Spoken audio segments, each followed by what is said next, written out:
mind, your heart. Let's have a school choice conversation. Open your eyes, your mind, your heart. Let's have a school choice conversation. Let's have a school choice conversation. Let's have a school. Hello and welcome. In this National School Choice Week edition of School Choice Conversations, we're joined by three Louisiana K through 12 school leaders. And these leaders have guided their schools through 2020. You know, 2020, a year of unprecedented challenge and innovation. Joining us are Alicia Richard, principal of Family Worship Christian Academy in Opelousas. Last year, Family Worship hosted an incredible National School Choice Week celebration. And of course, due to the pandemic, now these types of celebrations have been put on hold or altered in some way. Also from Family Worship Christian Academy is Kathy Richard. And Kathy is an administrator, and she has had to deal firsthand with challenges presented by the pandemic. And Thomas Moran, President, CEO of Good Shepherd School in New Orleans. And Good Shepherd has participated in the Louisiana Scholarship Program since its inception. Good Shepherd has also hosted several National School Choice Week celebrations over the years. And we say thank you all for joining us and happy National School Choice Week. Thank you, Monica. Well, let's begin. In the past, both of your schools have had some incredible events celebrating National School Choice Week. And the fact that we're not doing it the way we've done it before illustrates how the pandemic has impacted every area of school life and every event. What are your thoughts? I mean, did you have to think about everything the next year and how it might be impacted and not knowing where we would be with the pandemic? Let's start with Tommy. Absolutely. Yes. And look, Monica, this is a couple of years ago when we opened the building. I think one of our first events was the School Choice Week speaker here and presentation and breakfast. And one of our graduates and one of our students were speaking to the crowd. And I think that's been the biggest change here is the in-person and face-to-face piece where you get the human element and the human story that people can hear. And that was such a nice event where people could really see the impact of the school choice program and what it means to families, and to see that it's harder on a virtual setting and you're having to adjust on a daily basis. But I think it's been an opportunity for all of our schools to have our mission and our purpose really shine, because every day is a new challenge, and families need us more than ever. And it's been an opportunity to show that. Right. And of course, when we talk to you, Alicia, we just remember that incredible program that Family Worship Christian Academy put on. And how do you recognize that some things can be replicated in some ways and some things can't? And what impact the pandemic has had, particularly on those events that the families and the community look forward to so much? Try to capture the spirit of what our school represents. And we've been very involved in the community really as long as we've existed as a school. And it's been tough, not personal connection that we're accustomed to, not able to in front of the community, in front of their school and their peers. But we've used the virtual environment as much as possible. Of course, you know, that gives up some of what you rely on as a school. The personal touch isn't quite the same, but we've done the best we could to still be in the forefront, to still try to have our students to hear their voices, to still put them in the spotlight as much as we can. And just really grateful to be a part of the National School Choice Week, and also to just be a part of school choice, a part of what parents have an option to in their lives. Can you each spend about a few minutes talking about the challenges that you faced since March of 2020, when school closures were first announced? What was your biggest challenge at the time? And I'll kind of break it up. When you were making decisions about in-person versus virtual learning, or some hybrid or something remote teaching, what were some of the things that you had to consider when making that decision? I would say it is so tough to narrow it down to one challenge. And this is, I'm sure everybody has the same experience. The challenge was tremendous in every aspect. For us, initially, of course, moving into a virtual type of situation, we immediately had challenges with technology, with internet connectivity, and trying to make sure that every student was able to still get the school experience when in some situations they didn't have the devices they needed, they didn't have the internet connectivity that was needed. We did the best we could in March to use devices that we already had available, make those available to our students. To get internet connectivity where we could. You know, initially the governor mandated that all schools were shut, and so we didn't have an option initially to even do a hybrid or to offer in person. So we did the best we could to get devices and materials to the students, some paper pencil materials, some technology, and we made do. I would say in the spring, everyone just made do it the best way that you could under that circumstance. A little bit different once we came back to school in the fall. And Tommy, do you think people recognize and realize just so many decisions that you all as school leaders had to make? It impacted in-person versus a virtual. What type of mode of instruction would it be? It also impacted finances, health and safety of not only of the children, but also of the faculty and staff. And then not even knowing from 1 month to the next what it would be like. Talk about some of the wide range of things you had to consider. Every day is new, and every day brings some new challenge. It's when March rolled around, just like was mentioned, it was March 13th, and boom, we send everybody home. So we did manual packets for the fourth quarter, and we normally have a summer program. We did manual packets as well for the summer, and then we did a survey of all of our parents when they came through the building to pick up assignments to figure out, have they lost jobs? Do they have internet? Do they have an iPad or a computer at home? So we got a lot of data to see what was out there so we can make decisions. Our school year started with about only a third of our kids in the building, 2/3 were virtual. So we had teachers, teaching in the classroom and doing live streaming to students at home. And then the second quarter brought more kids in the building. I think we're currently up to all but about 40 of our kids are still at home doing virtual learning.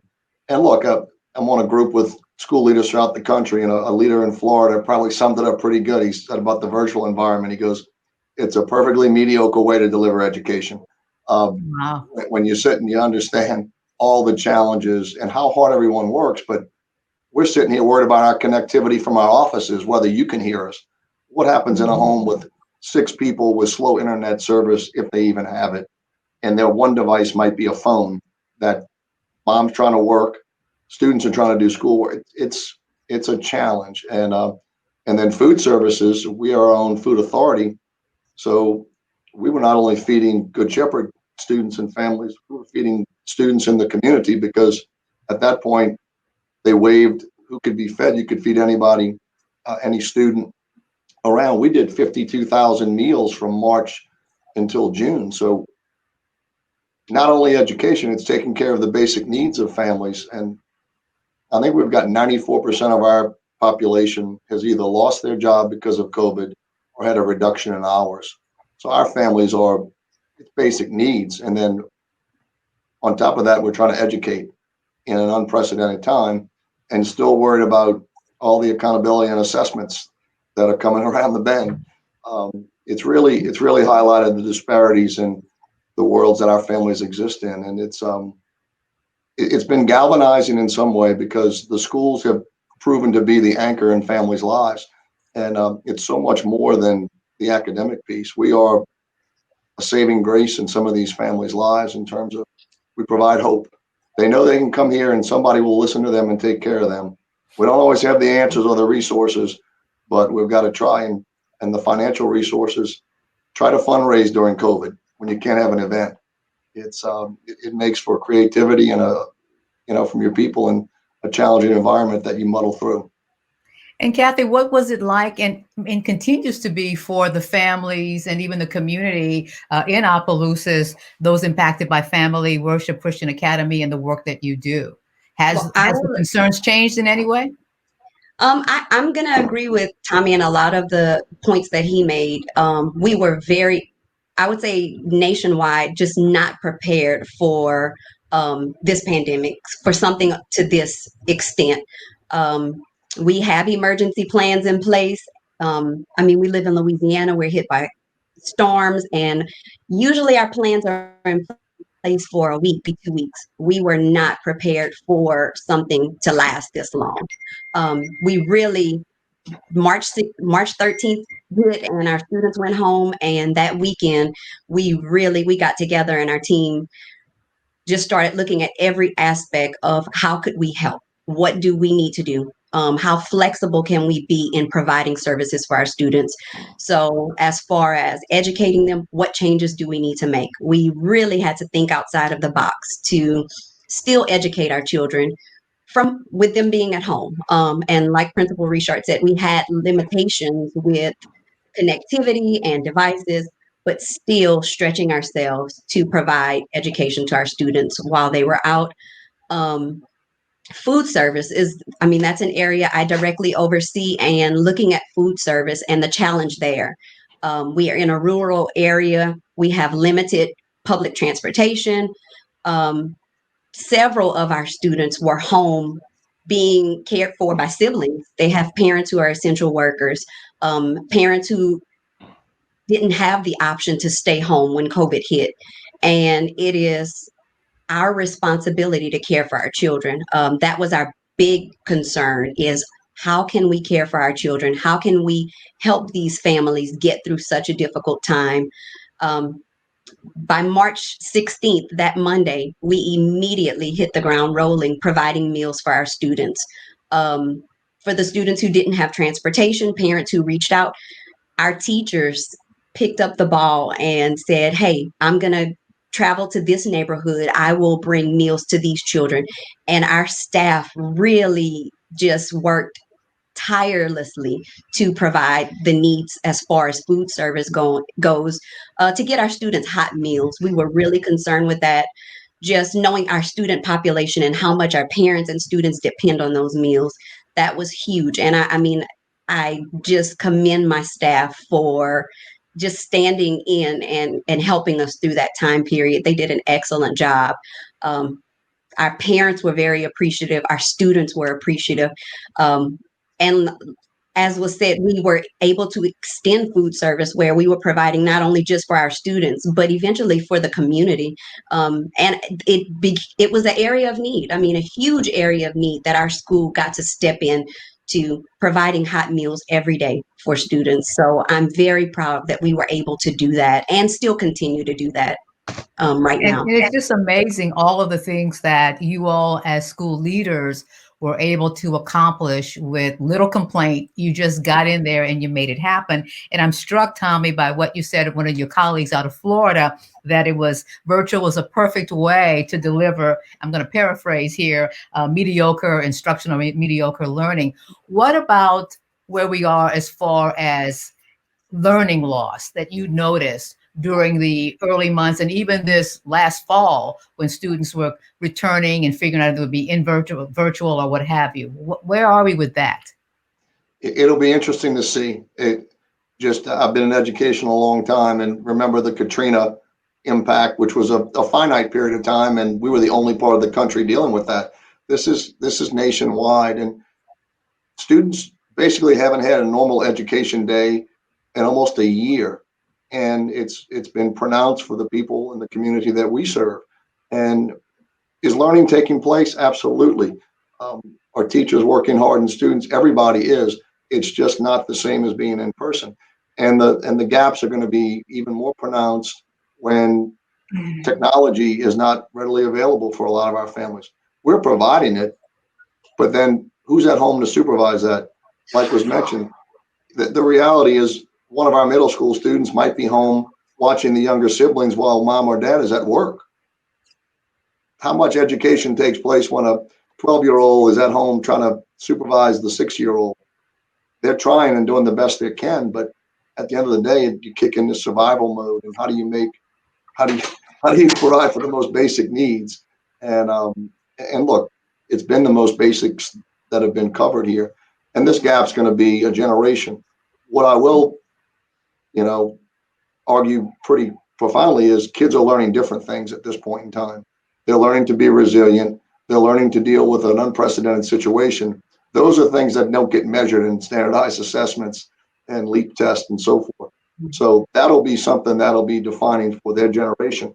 The academic gaps, well, at some point you'll make that up, you're learning how to deal with something that another generation didn't have to do. So I've found our kids to be better behaved at this point in time, more focused in terms of caring about others than they've ever been, because they know they have to, and they know it's a special, unique circumstance. I've been extremely impressed and proud of our student body and our staff. This is when staff members are worried about their own family members, their own health, and they're here educating every day.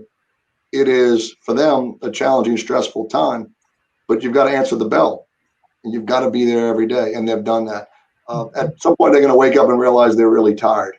And they know that on a daily basis, but no one's had a collective chance to exhale and breathe and say, we're back to normal. So that day's going to hit at some point in time. Alicia, what are the lessons learned as far as you are concerned and what you have noticed, not only over at your school in Opelousas Family Worship Christian Academy, but also speaking to other colleagues around the country? I think the greatest lessons learned, and we're still learning lessons. So, we're not through with class yet, so to speak. But I think we've all just had to embrace that, education is changing. It was forced to change. And I don't think that there's a way back out of where we are now. I think that moving forward, we've made some changes that are going to be permanent changes. Many of them are, I believe, good changes, things that needed to happen in education and have been maybe delayed, or maybe we just didn't have the funding or the focus to make the changes that really needed to happen. And so I see those as really good, positive things moving forward, that the fact that we now have technology in many places, in classes and students' homes, that we didn't have before, that teachers have had to embrace teaching in ways that are very different than the traditional path that we are a lot of times more comfortable with, and more inclined to do. We do things differently, and I believe that's good. I'm embracing that.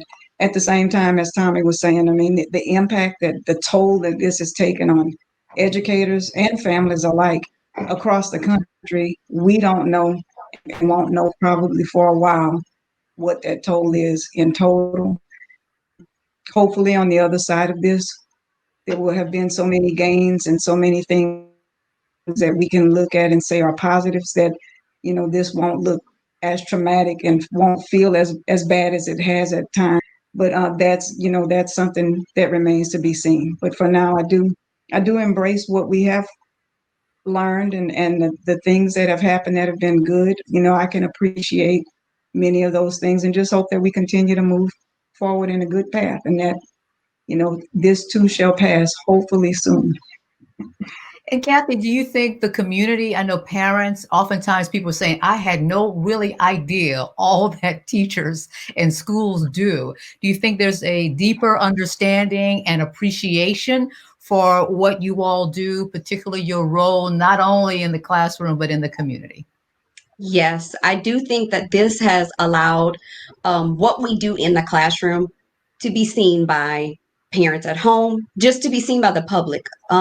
Nobody really sees inside of a classroom, and now everyone has that view of it, which makes parents appreciate, I think, on some level, what teachers are doing. We do much more than just give academics and formal education.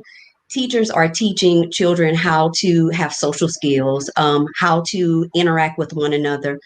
We teach valuable lessons that go beyond just textbooks. And I think this gives families a view of that.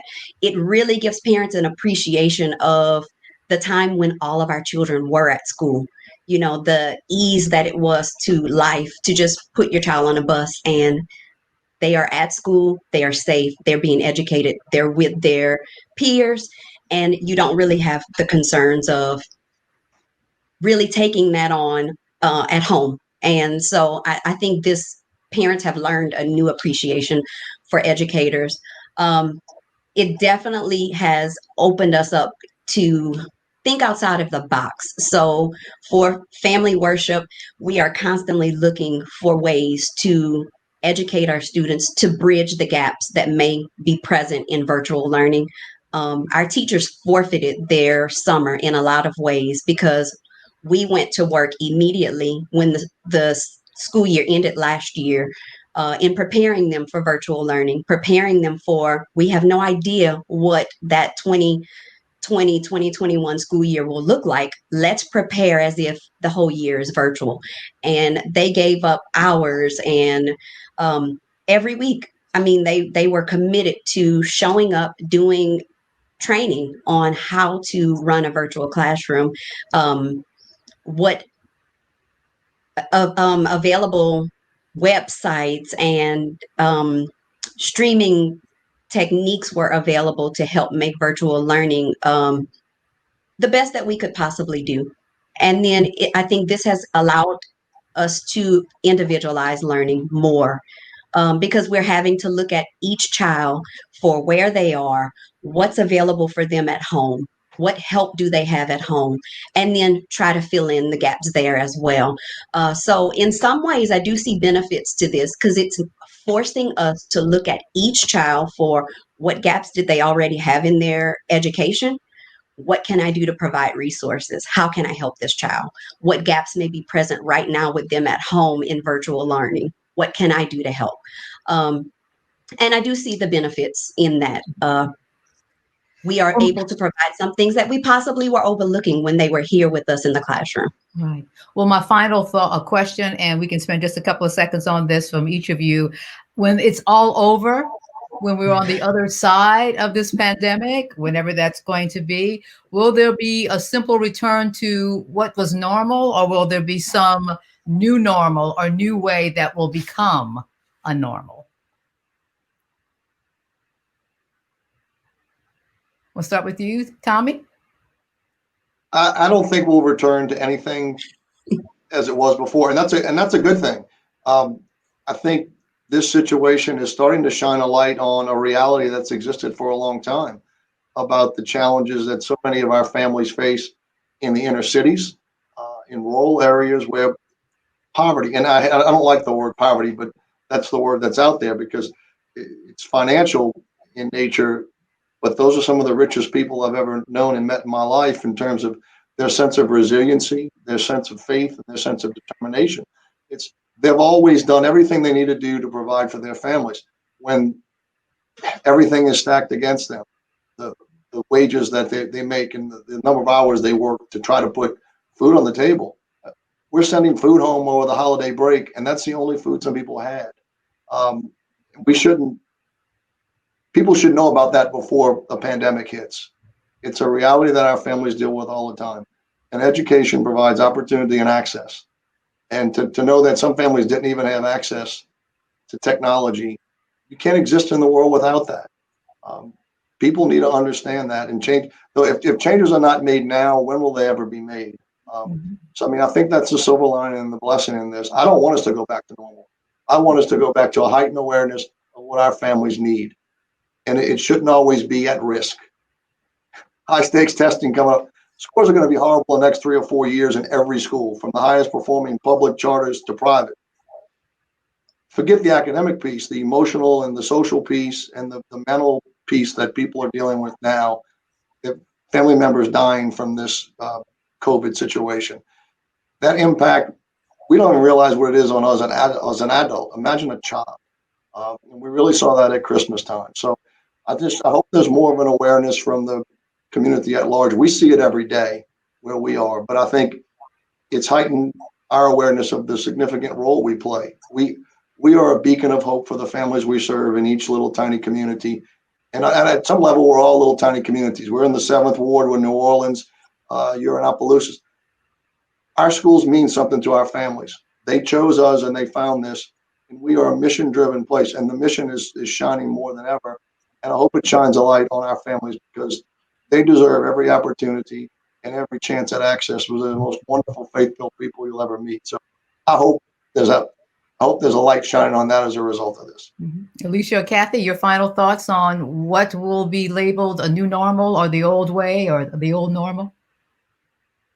Hopefully, no return to the old normal. I do think that that we've changed in ways that are permanent. And as I mentioned before, some good changes. So what I'm hoping to see moving forward, we've gotten funding flowing, and hopefully that allows schools to provide some of the things that families in many instances had no hope of having or getting on their own. So hopefully we can provide things like technology, like internet connectivity that can be lasting in families' lives. Hopefully moving forward, when normally in the normal, when you had students missing school, they just missed out on what went on that day. But hopefully we can move forward. And if a student can't be at school, we can still make them feel like they're at school, because we've all been forced to learn how to do that now.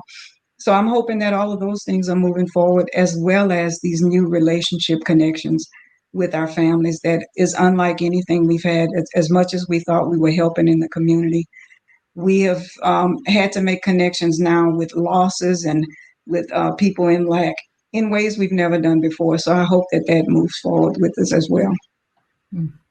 Well, I thank you all for being with us and shedding some light on your experience and even some optimism going forward. So I thank you, Alicia, Richard, and Kathy, Richard, and Tommy Moran, for sharing your experiences and your perspectives. Thank you very much. Thank you, Monica. And thanks to you for joining us for Choice Conversations. Open your eyes, your mind, your heart.